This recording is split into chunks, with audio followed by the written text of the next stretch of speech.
Happy Springtide, and welcome to the Heathen Coalition Easter Special.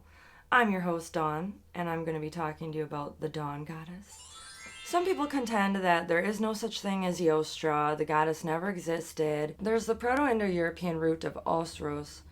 I'm probably mispronouncing that, but then you have Sanskrit Ursa, Greek Eos, the dawn goddess, Roman Aurora, a cross-cultural pattern. The British historian Bede wrote, around the 7th century, Eostra month has a name which is now translated Paschal month, and which was once called after a goddess of theirs named Eostra, in whose honor feasts were celebrated in that month. Now they designate that Paschal season by her name, calling the joys of the new rite by the time-honored name of the old observance. The Christian version of Easter is determined by calculating when the next full moon will be after the vernal equinox, so it's still contingent on a natural observance. Holy Week begins with Palm Sunday, Jesus' triumphant entrance into Jerusalem. You see palm branches in church a lot at this time. In some places, like in Poland, they use pussy willow branches instead.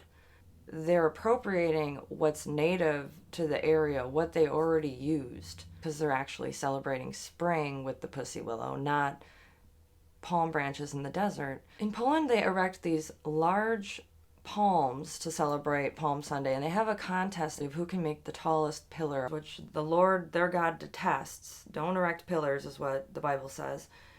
And they're decorating it with symbols of life, fertility, spring, because that's what they really want to celebrate. If you took paganism out of Christianity, no one would want to celebrate it, because you can't decorate trees, you can't light bonfires, you gotta fast. It's just not fun. There's a myth that Mary Magdalene, Jesus' little servant, she went to the Emperor of Rome and said, "Christ is risen." And he scoffed at her and said, "Christ is no more risen than that egg is red." Suddenly, by magic, the egg turns blood red. And so to this day, in some areas, they paint their eggs red for Christ's blood. There's something very sickening about Christianity where they take every natural observance, every natural holiday, and they twist it into something unnatural. Like even an Easter egg. They're saying it's not a symbol of all life returning this season, because now eggs are starting to hatch, robins are laying their eggs, the birds are out again. No, the egg is a symbol of Jesus's tomb. An egg is a tomb, but you're supposed to look at it as, when you crack the egg, it represents Jesus being released from his tomb. I'm sorry, but that's just a perversion of nature to compare an egg to a tomb. And I remember in Catholic school having to go around the church, gruesome stations of the cross, and we'd do our rosaries and we'd have to stare at Jesus bloody on the cross, and this is what Lent was kind of about. As a child, I remember it depressed me. I went off on a tangent, but yes, Holy Week starts with Palm Sunday, then there's a few days of I don't really know, I don't care. Holy Thursday is just ironic to a heathen to hear that term, because it's like we celebrate Thor every Thursday. But in Christianity, that's just the one day of the year where they actually wash people's feet. And I joke that that's the one thing they didn't take from our culture. They didn't get that from us, because we don't wash people's dirty feet on any Thursday. But that is to commemorate the Last Supper of Christ, where he chose the coward's path and shared his last meal with his enemy. In Sweden, they dress up on Holy Thursday as witches and go door to door, sort of like trick-or-treating here in America, because it has become a folk custom that this is when the witches gather. It comes from the belief that on Holy Thursday, witches fly on their brooms to the legendary hill of Blackula, which means blue hill in Swedish, and they celebrate Jesus being betrayed by Judas, which of course witches want to celebrate this. It's hilarious. And Jesus made it look so easy. All of our gods became the devil in monotheistic minds. People were burned at the stake and tortured. It makes sense that they would say witches are gathering for the Sabbath. This shows that they were trying to stamp out pagan traditions during springtide by demonizing these folkways and calling them evil. The true folk custom meanings are revealed by the folk rhymes that they traditionally say. The little Easter witches will wave a pussy willow branch at you and say, "I wave a twig for a fresh and healthy year ahead. A twig for you, a treat for me." Now back to the Christian version of Holy Week. If you want to share your last meal with your enemy, you're on a cowardly path, and so there's nothing noble about his death, if you ask me. But that's what they celebrate by washing feet. And then the next few days, they mourn Jesus. He's crucified. He rises from the tomb. The point is, there's fundamental differences. These religions may have blended, but my argument is you can't say Easter eggs and baskets aren't pagan because it's a form of magic. And before people start saying not all pagans practice magic, it still goes back to ethnic roots and traditions. So it's pre-Christian. There's nothing in Christianity that allows you to practice magic. In fact, many people were harmed for being accused of this or burned at the stake. If you're painting your Easter eggs for protection and putting a few out in the fields to protect the fields from crop failure or lightning, that is witchcraft because you're trying to get a result of abundance for the following season. In Poland, you're bringing your Easter basket and your eggs to church to be blessed.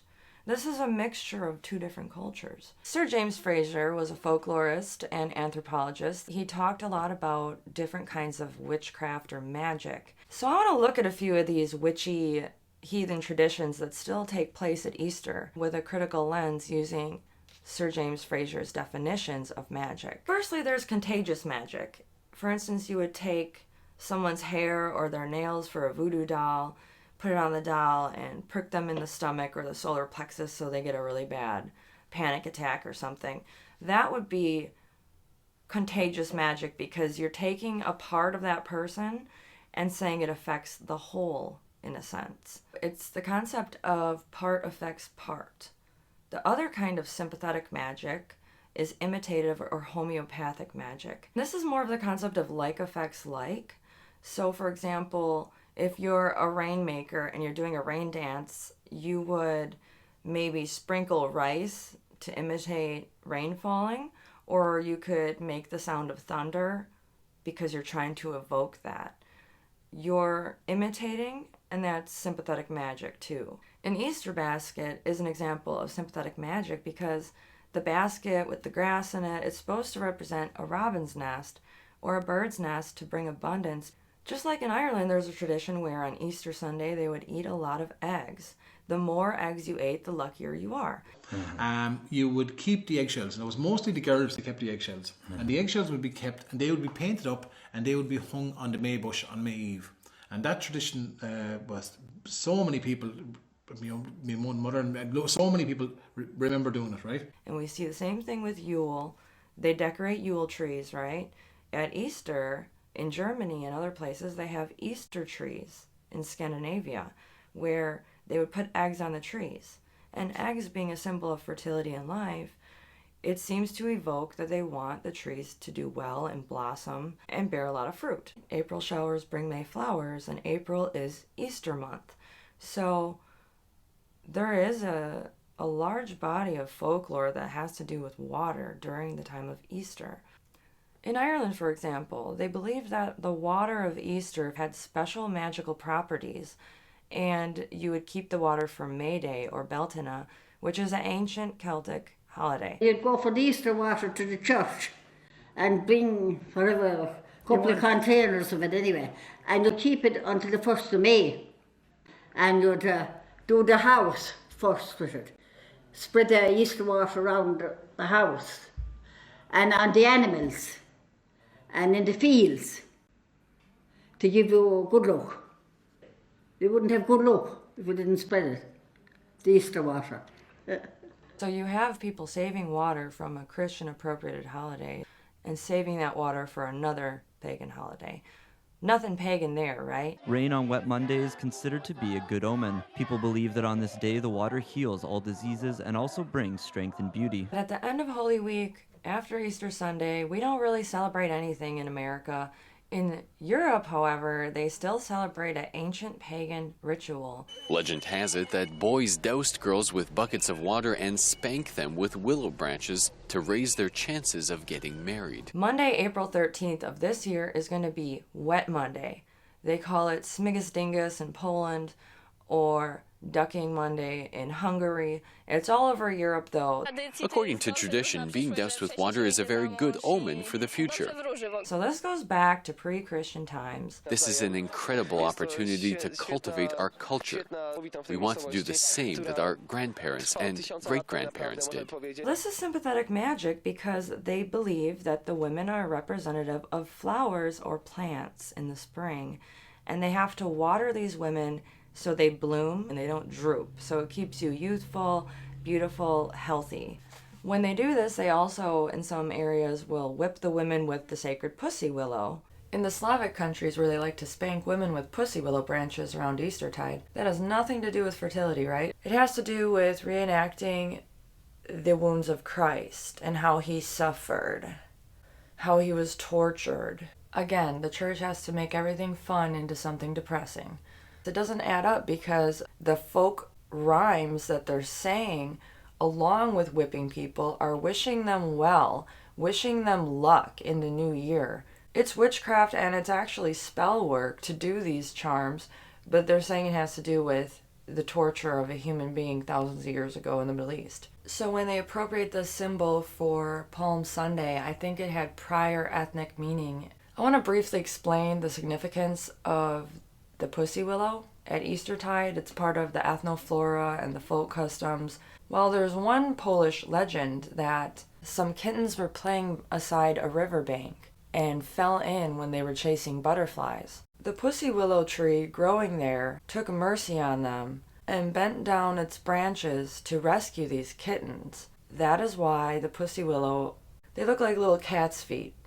And I'm sure there's other legends that go along with this as well, but the association with cats also goes along with goddesses of love like Freya. So even if you do this ritual that's pre-Christian, you go to church and you come right out and you have more buckets of water dumped on you. We go to the church in the morning, and again, the girls coming out of the church are drenched with water. You're blending religions here, but you're still celebrating pagan things at the end of the day. Remember that the season of spring also has a dual meaning, as in a spring of water or a fountain.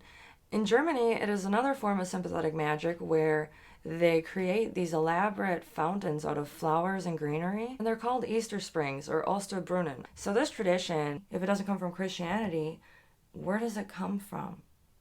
These ethnic traditions, ethnic means pagan. They used to leave items at wells or drop them into wells. You're evoking the abundance you want to see in the following spring season. When people start to claim Easter isn't pagan, ask them, what's your definition of pagan? Which part of Easter isn't pagan? Which tradition in particular are you referring to? And talk about the pre-Christian roots of decorating eggs. This goes back thousands of years, so on and so forth. And then have them consider what kind of sympathetic magic, is it contagious or imitative? And point out all these different traditions that are still going on. 5 folklore groups from 3 regions of Ukraine, Kyiv, Vinnytsia, and Cherkasy, came to the celebration. Each of them brought and demonstrated the ancient traditions of their regions. That's my 2 cents for the ferryman, but thank you for listening. Be sure to subscribe and click that like button if you like the content. I plan on making a lot more. I know it's been about a month since I made a video, but I want to become more consistent with this. I'm going to work on that, and any requests for video topics I'm always willing to consider. So thank you for all your feedback. That means a lot to me when I read the comments and people saying they learned something, or, you know, I wasn't completely boring. I hope you all have a happy and safe Easter, a lucky Easter that is, and plenty of abundance this season.